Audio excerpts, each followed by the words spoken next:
Asosiasi Aglonema Nusantara menggelar kontes nasional tanaman hias aglonema di IPB International Convention Center Botani Square, Kota Bogor. Kontes nasional aglonema ini merupakan agenda ketiga yang digelar oleh ASA dalam 3 tahun terakhir. Kontes diikuti peserta dari 40 DPC ASA yang tersebar di seluruh wilayah Indonesia, seperti Jabodetabek, bahkan yang terjauh ada yang datang dari wilayah Aceh dan Kalimantan.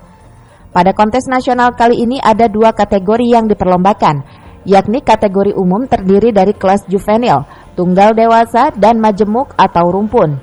Aglonema memiliki potensi yang luar biasa, bukan saja di pasar Indonesia, namun mulai merambah ekspor ke negara tetangga seperti Filipina dan Malaysia. Selain untuk ajang adu cantik, kontes nasional ini juga menjadi kesempatan para pegiat untuk berdiskusi membahas kemajuan aglonema Indonesia ke depan. Saya dituntut oleh DPP Pusat untuk menggelar kontes nasional aglonema Nusantara yang ketiga. Alhamdulillah peserta diperkirakan 300 peserta dari berbagai daerah, ujung Aceh sampai ke Kalimantan. Alhamdulillah hadir, Gorontalo pun hadir, Jawa, Bali, dan Jabodetabek alhamdulillah hadir semua. Terus tujuan dari kegiatan ini apa sih? Tujuan dari kegiatan kontes nasional aglonema itu satu, mensosialisasikan, intinya menunjukkan kepada masyarakat. Makanya kenapa kami mencari tempat-tempat yang besar dan tempat-tempat yang dibutuhkan masyarakat, untuk tujuannya untuk mengedukasi kepada masyarakat, biar masyarakat lebih tahu, lebih paham dan lebih mengenal bagaimana tanaman hias aglonema tersebut. Dengan digelarnya kegiatan ini diharapkan dapat meningkatkan geliat ekonomi melalui tanaman hias khususnya aglonema. Dari Kota Bogor, Herman Bons melaporkan.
Putrina,